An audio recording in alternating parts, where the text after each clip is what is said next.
আপোনালোকে জানেনে বাৰু আজিলৈকে যিমান মানুহে নিজৰ জীৱনত সফলতা লাভ কৰিছে তেওঁলোকৰ যেন কোনো ধৰণৰ বিফল হোৱাই নাই আজিলৈকে তেনেকুৱা নহয় তেওঁলোকে যিটো কামত সফলতা লাভ কৰিছে তেওঁলোকে সেই কামটোত কিমান বাৰ আগতে বিফল হৈছে আপুনি মই নাজানো মাত্ৰ তেওঁ জানে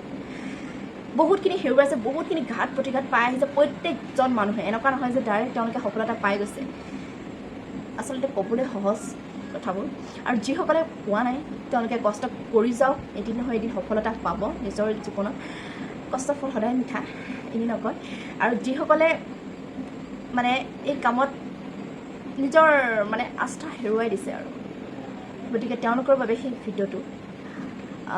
চাওক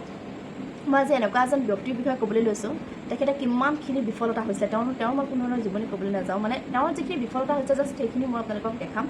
কিজানি মোৰ ভিডিঅ'টো চাই আপোনালোকে উৎসাহ পাই অলপমান ভাঙি যোৱা মনটো আকৌ কিজানি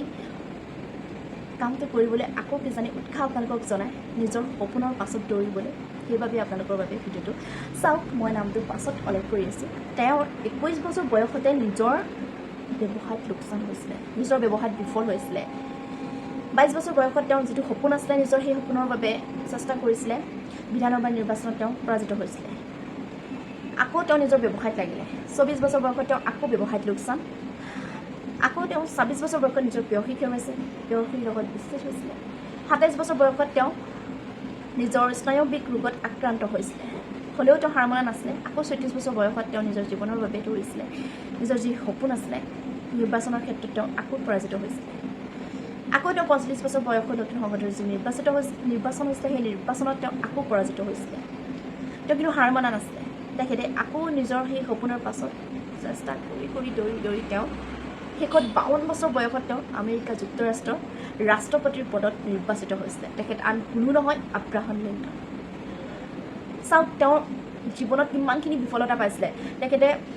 ব্যৱসায় কৰিছিলে ব্যৱসায়ত লোকচানেই নিজৰ যি সপোন আছিলে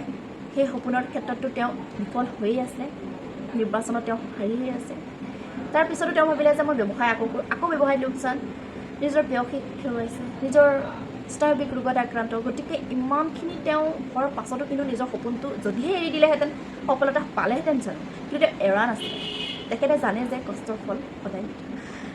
সেই কাম তেওঁ লাগি কষ্ট কৰি অৱশেষত তেওঁ 52 বছৰ বয়সতে নিজৰ সপোনটো ছাকচেছ হৈছে আৰু আমাৰ প্ৰসিদ্ধ লেখক শিৱসেৰাও নিজৰ জনপ্ৰিয় কিতাপ ইউ কেন উইনত উল্লেখ কৰিছে যে বিফলতা হ'ল সফলতাৰ ৰাজপথ আৰু আপুনি যদি সফলতা ব্যক্তি আপোনাৰ যদি এনেকুৱা ধৰণৰ ঘাট প্ৰতিঘাত বিফল হৈছে আপোনাৰ যি মানে জীৱনৰ এই বিফলতাসমূহ মোৰ লগত শ্বেয়াৰ কৰিব পাৰে আপোনাৰ কেনেদৰেনো সফলতা পাইছে ময়ো জানি খুব বেছি ভাল পাওঁ আপুনি শ্বেয়াৰ কৰিব পাৰে বা মই সেইখিনি যদি আপুনিও বিচাৰে তেনেহ'লে মই ধুনীয়াকৈ ভিডিঅ'ৰ আকাৰত দিবলৈ মই চেষ্টা কৰিম আৰু দুই এজনে আপোনাৰ সেই বিফলতা হৈ সফলতাৰ সেই কাহিনী শুনি আৰু দুই এজনে উৎসাহ পাই আকৌ মনটোক নিজৰ স্থিৰ কৰি নিজৰ জীৱনত আগবাঢ়িব আৰু শেষত নিজৰ সপোনটো সফল হ'ব সেইবাবে এই ভিডিঅ'টো প্ৰস্তুত কৰা হ'ল যদি ভাল পালে ভিডিঅ'টো শ্বেয়াৰ কৰিব আৰু নিজৰ যি কাম আছে কাম কৰি যাওক সফল হ'ব